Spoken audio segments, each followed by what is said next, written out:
자, 이 119쪽에 보면 단락의 개념과 필요성이라고 나올 거예요. 그럼 교재 119쪽에 제3장이 이제 단락의 구성과 그 내용이 나옵니다. 사실적 단락의 구성. 자, 일단 단락의 구성에서는 뭐가 이제 중요하냐면 통일성, 유기적인 논리적 일관성 이런 말이 나와요. 거기 그 두 번째 단락의 첫째 줄에 보시면 여기서부터 이제 편하게 들으시면 돼요. 그렇게 막 복잡하진 않으니까. 아시겠죠? 저번 주까지 좀 머리 아프셨죠? 네, 좀 많아요. 저번 주 머리 아프셨는데 오늘 좀 편할 거예요.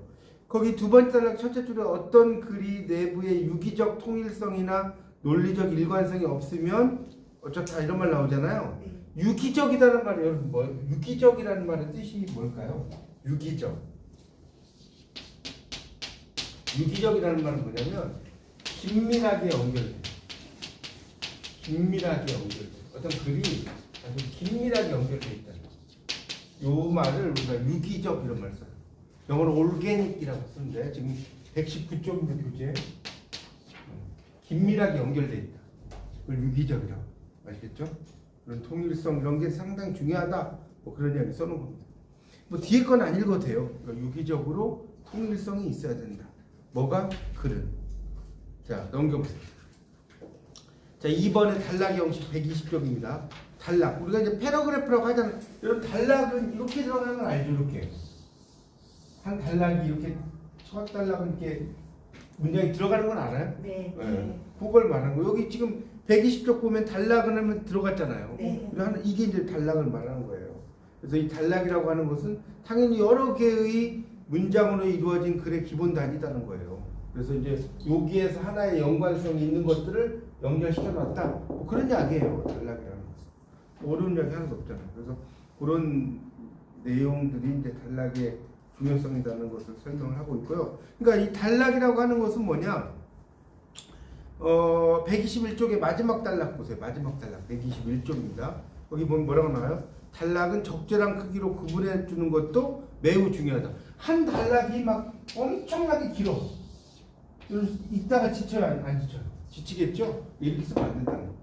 적당하게 잘라라는 겁니다. 여러분 수필 써보셨죠? 수필. 수필 안 써보셨나요? 수필 같은 거 쓸 때 단락을 적당한 선에서 끊잖아요. 너무 길면 본 사람이 지치니까 적당한 선에서 끊어야 돼요. 여기 나오잖아요. 행도 안 받고 계속 보면 정말 뭐죠? 읽다가 다 잠들어 버리잖아요. 그러니까 적당한 수준에서 어떤 내용이 있으면 그걸 끊어라 이런 이야기입니다. 그렇게 이해하시면 돼요. 이게 이제 단락이라는 거예요. 자, 거기 그 122쪽 여기는 그냥 그렇게 어렵지 않잖아. 그냥 이런 식으로 공부하면 돼요. 지난주보다는 훨씬 쉬울 거예요. 자, 122쪽 보면 소설의 존재 방식에서 단락이 엄청 길죠. 길어 안 그래? 안 길어요? 네. 이렇게 길잖아. 이렇게 길면 안 좋다 이 말이에요. 위에 단락은 좀 지나치게 길다고 할 수 있다. 물론 단락의 절대적인 그 밑에 인용문 있죠. 122쪽입니다. 절대적인 길이가 정해져 있는 건 아니기 때문에 단순히 길이만을 가지고 문제 삼을 건 아니지만 단락이 길어지면 어때요? 이게 너무 복잡해진다는 거예요. 여기까지 이해 가시죠?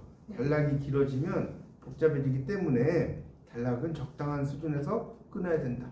이런 이야기입니다. 그렇게 이해하면 돼요.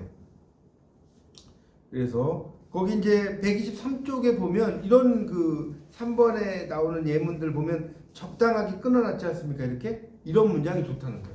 여기 있는 그 뭐 123쪽에 있는 예문을 여러분 볼 필요는 없어요. 아, 이런 식으로 단락은 끊어서 있는 것이 좋다. 그렇게 보면 되겠습니다. 그래서 124쪽을 보면 위에 글은 모두 4단락으로 이루어져 있다. 4단락 알겠죠? 단락이 뭔지 모르시면 없죠? 단락이 뭔지 몰라요? 그러니까 이렇게 들어쓰기가 되어 있는 게 1개, 2개, 3개, 4개 단락이잖아요. 123쪽에 보면 들어쓰기가 4개가 있어요? 네. 이렇게 네. 어려운 이야기 아니잖아요. 원인들은 그런데 예, 그렇죠, 그렇게. 예, 이게 그런 걸 들여쓰기라고 하는 거예요. 들여쓰기 있는 게 4개가 있다 이 말입니다. 자, 그래서 124쪽에 이제 보면 4개의 단락으로 이루어져 있고 124쪽입니다. 지금 말 따라오시겠어요?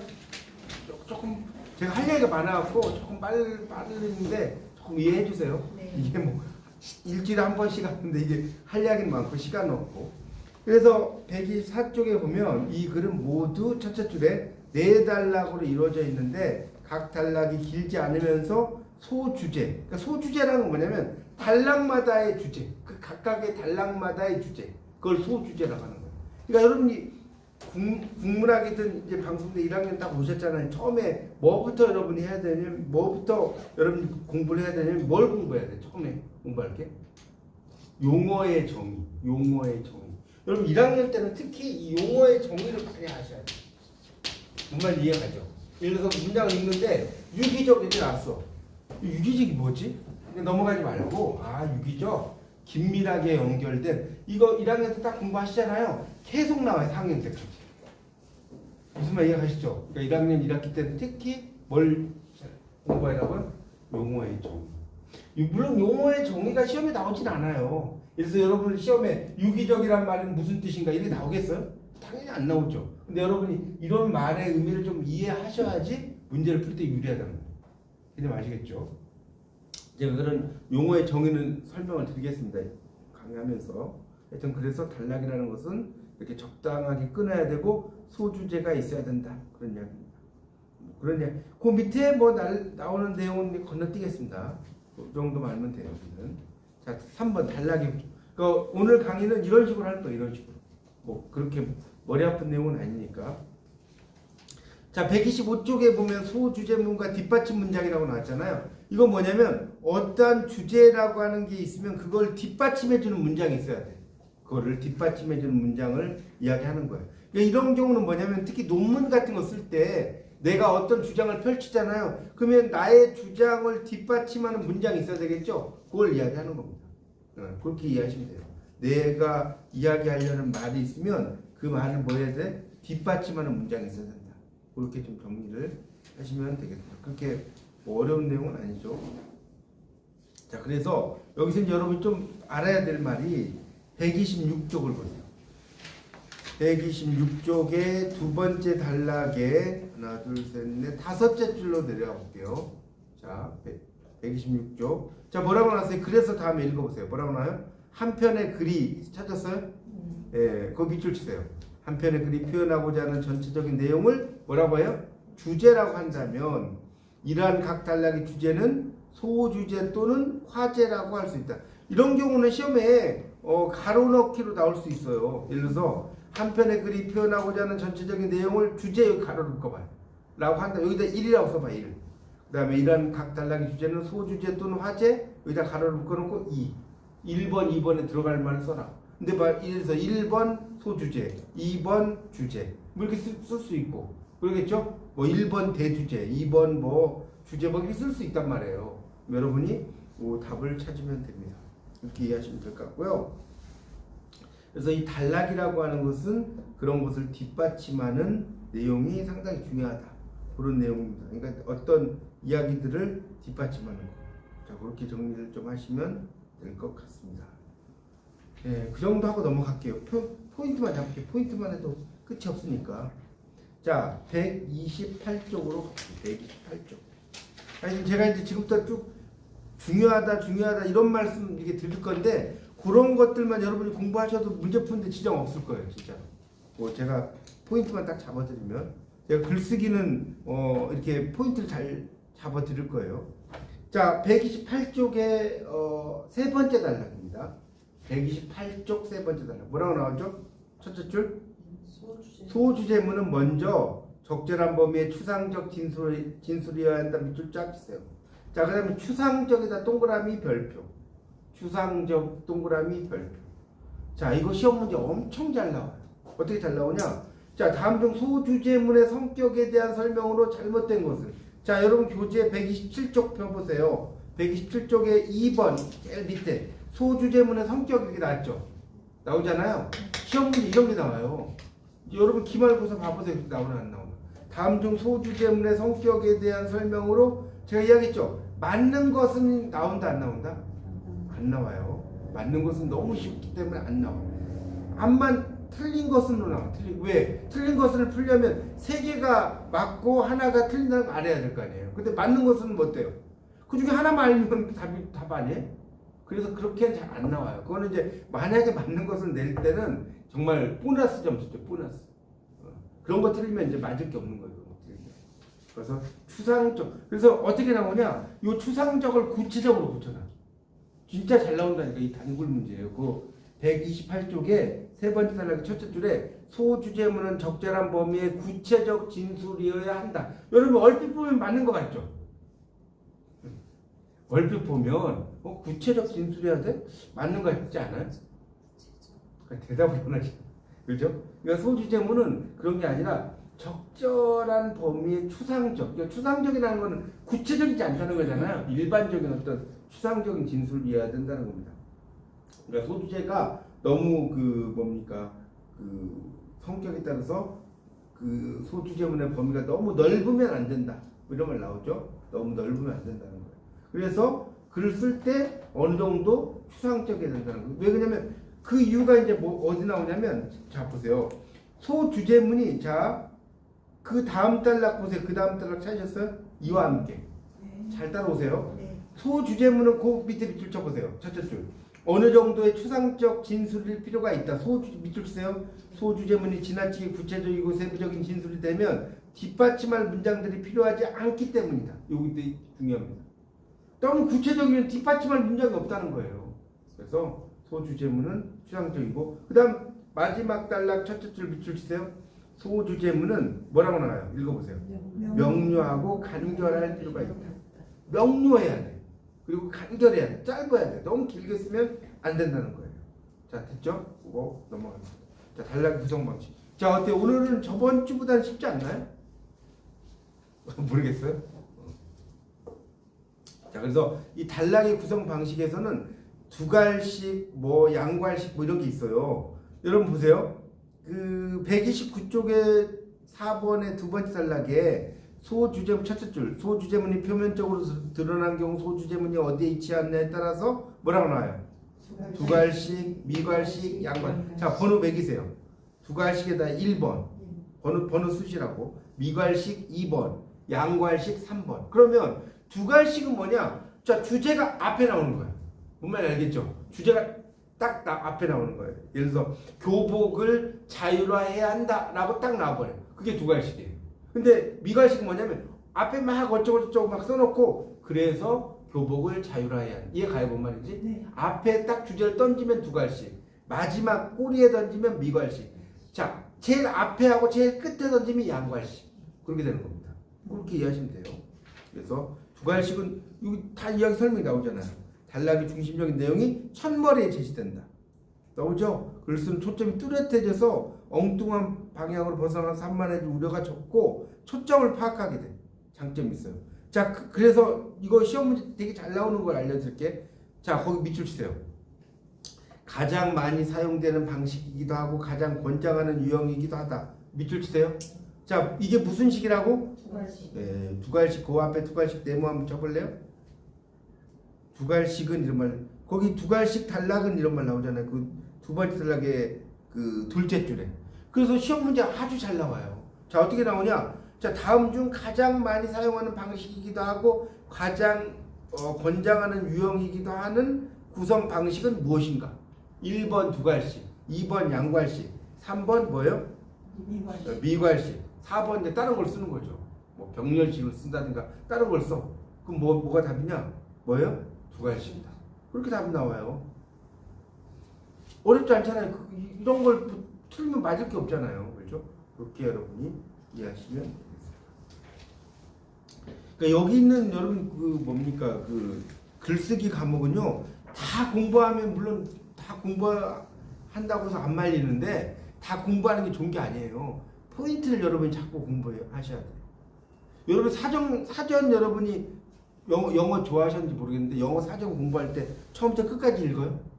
영어 사전 공부할 때 어땠어요? 여기 좀 읽다가 저기 좀 보다가 뭐 이러지 않았어요? 안 하셨어요? 자, 131쪽. 131쪽에 보면 거기 이제 두 번째 단락에 밑줄 치세요. 양괄식 단락은 소주제문을 단락의 첫 부분과 끝 부분에 두는 방식이다. 이거 아까 설명드렸죠? 그 첫 부분과 끝 부분에 두는 게 양괄식이다. 이렇게 이해하시면 됩니다. 어디에요 지금? 131쪽에 두 번째 단락. 예. 첫째 줄에 있잖아요. 양괄식은 그거 밑줄 치라고 했죠. 그래서 소주제문은 앞과 뒤에 두 번 나타나고 뒷받침한 문장이 이어진다는 거죠. 그러니까 그래서 이제 양괄식은 언제 쓰느냐? 거기 네 번째 줄에 밑줄 쳐보세요. 거기 세 줄 내려오면 세 번째 줄에 뒷받침 문장이 많아서 이런 말 있을 거예요. 논의가 초점에서 벗어날 우려가 있거나 소주제문을 강조하여 독자에게 보다 뚜렷하게 뭐라고 나와요? 각인시키고 싶을 때 사용하는 방식이다. 자, 이렇게 이것도 시험에 나올 수 있어요. 그러면 뭐라고 합니까? 양괄식이에요. 그러니까 양괄식은 두 번 나왔다는 건 뭐예요? 강조하는 거지. 그렇지 않겠어요? 상식적으로 두 번 나왔어. 두 번. 한 번이 아니고 주제가 강조한다는 거죠. 그러니까 강조한다는 거에 여러분이 포인트를 잡으시면 될 것 같습니다. 네, 그렇게 정리를 하시면 되겠습니다. 자, 단락의 통일성 132쪽 단락의 통일성이 나오는데요. 이 단락이라는 건 통일성이 있어야 되는데 여기서 또 시험 문제 잘 나오는 유형이 뭐냐면 거기 네 번째 줄에 통일성이란 말이 있어요. 네, 말이 빠른가요? 132쪽에 5번 단락의 통일성 1 통일성의 개념에서 네 번째 줄에 통일성이란 말이 있을 텐데. 단락의 통일성이라고. 그렇죠. 단락의 통일성 그렇죠. 단락의 통일성. 그러니까 단락에는 말고 통일성만 네 번째. 요거 시험 문제 되게 잘 나옵니다. 진짜. 예를 들어서 자, 뭐 하나의 단락에는 어쩌고저쩌고 해요. 긴밀하게 관련돼 있어야 돼. 이처럼 다음에 밑줄 써요.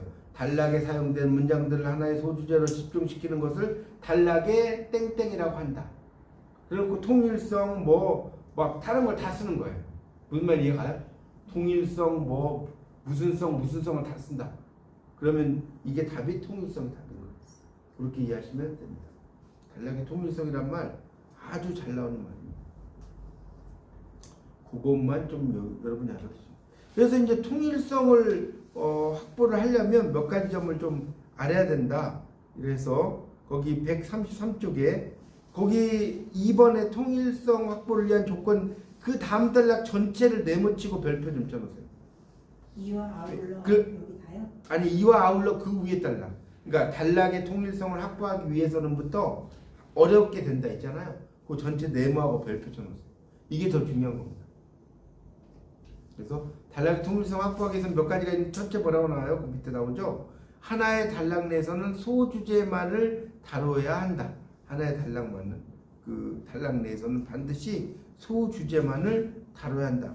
거기다 밑줄 치세요. 그 중에 하나의 단락에서 하나의 소주제만 다뤄야 된다는 거예요. 둘 이상이 되면 혼란스럽다는 거죠. 우리가 하늘에 태양이 두 개 있으면 혼란스럽죠. 그것 똑같은 거예요. 자, 그 다음 단락 있죠. 그 다음 단락에는 첫째 줄, 둘째 줄만 밑줄 치세요. 이와 아울러 다음에 통일성을 유지하기 위해서는 소주제를 보다 뭐라고 해요? 명확하고 한정된 개념으로 잡을 필요가 있다. 소주제를 명확하고 한정된 개념으로 잡을 필요가 있다. 자, 그 정도 하고 넘어가겠습니다. 뒤에 막 어쩌고저쩌고 나오는 거는 그냥 건너뛰겠습니다. 그럼 나오는 거는 그냥 별로 영향가 있는 이야기 아니니까 넘어가겠습니다. 하여튼 그거는 그 정도 하고 넘어갈게요. 자, 137쪽으로 가면 단락의 긴밀성 이런 말 나올 거예요. 단락의 긴밀성. 137쪽. 단락의 긴밀성. 그러니까 단락은 긴밀하게 연결되어 있어야 된다는 거죠. 긴밀성이라는 말 자체가 긴밀하게 연결된다는 거예요. 자, 긴밀성이 어디 나오냐면 자, 여러분 교재 137쪽에 세 번째 줄 있죠? 밑줄 칠까요? 긴밀성 개념 세 번째 줄. 자, 뭐라고 나와요? 단락의 세 번째 줄 있잖아요. 단락의 137쪽. 단락의 긴밀성이란 밑줄 치세요. 자, 이러한 문장들이 한 단락 내에서 어떠한 내적인 논리나 형식적인 장치를 통해 긴밀하게 연결되어 있는 상태를 말한다. 그러니까 여러분 만약에 시험 문제에 이런 게 나왔어. 단락의 긴밀성 가로를 묶어보세요. 그러면 여기 긴밀성이라고 답을 쓸 수 있겠어요? 없겠어요? 네? 긴밀하게 들어가면 그렇죠. 긴밀하게 들어가 있잖아요. 그러니까 이런 문제 나왔는데 틀리면 맞을 게 없다니까요. 지금 여기 긴밀하게 연결되어 있는 상태를 말한다 이렇게 나올 수 있어요. 진짜로. 근데 여기 긴밀성이라고 했는데 이걸 통일성 그러면 안 된다. 그렇죠? 이런 문제가 나올 수 있어요. 1학년은 좀 공부를 어려워하는 경향이 있으니까 좀 맞으라고 이렇게 내는 문제들이 좀씩 있습니다. 이렇게 이해하면 돼요. 자, 그래서 이제 그런 것들을 여러분이 이제 좀 알아두시고요.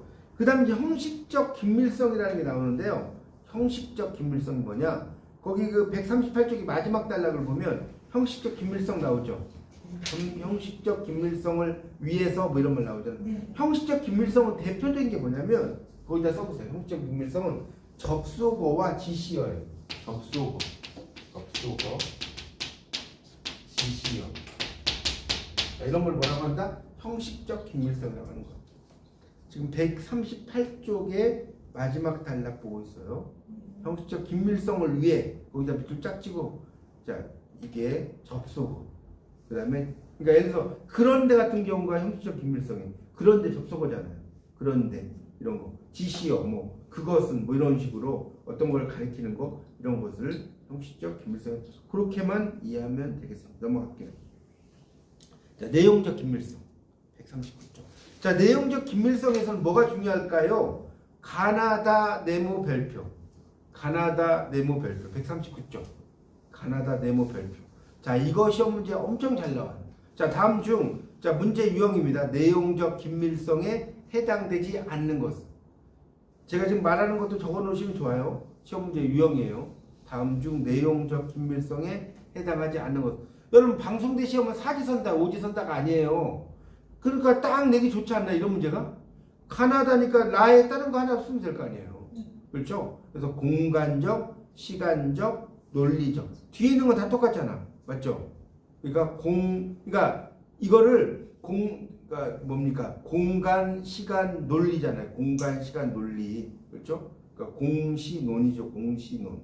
그러니까 여러분이 제가 전에 말씀드렸지만 그 공부를 하는 거는 일단 가장 공부할 때 좋은 게 뭐냐? 머리 글자 공부법이에요. 머리 글자 공부법.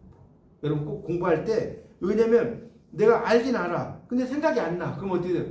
여러분 옛날에 태종태세 문단세, 예성연중, 인명선 이건 알아요? 네. 그걸 5글자로 뭐라고 그래요? 태종태세, 문단세, 예성 왕입니다요. 조선 왕. 아니 왕입니다요, 왕입니다. 넌센스도 왕이잖아. 근데 그런 걸 머리 글자를 딱 외우니까 그걸 태니까 태조 뭐 이렇게 하는 거 아니에요? 네. 맞죠? 맞아 틀려요. 맞아요. 그거 똑같다니까. 그래서 이런 문제 나올 때 공시논. 그러니까 뭐 공시에 뭐 논한다 하든 뭘 하든 이런 식으로 딱 여러분이 알아두면 문제 풀 때 생각이 뭡니까 되죠. 그러니까 난 이거 도저히 못 외우겠다면 손바닥이라도 써. 근데 또 걸리면 제가 이야기했다고 하지 말고 그래서 이렇게 예전에 그 시험 볼 때 그러더라고. 어떤 분이 막 수성 사인펜을 막 쥐고 있는 거야. 그 출석서 옛날에 막 이렇게 여기서 썼거든요. 지금은 리포트 됐지만 그걸 지우고 있어. 유성 사인펜인지 뭔지 계속 짝지서 지우고 그 유성 사인 지우 잘 안 지워지잖아요. 그러니까 하여튼 생각이 안 나면 여기다 쓰게 하면 이런 얘기하면 안 된다. 지우개에다가라도 이렇게 좀 표시를 하든가 그렇게 해서 좀 공부를 하시면 좋습니다. 어쨌든 공시논이다. 그것만 알면 돼요. 그 뒤에는 그 예문들 이런 거 몰라도 돼. 이런 건 나중에 여러분이 이제 학년이 올라가서 나오는 내용이 나올 때 그때 읽으면 됩니다. 요런 내용이 지금 이 단락. 어때요? 그렇게 뭐 공부를 하기가 어려운 내용은 아니죠? 그렇게 여러분이 이해하시면 되겠습니다. 자,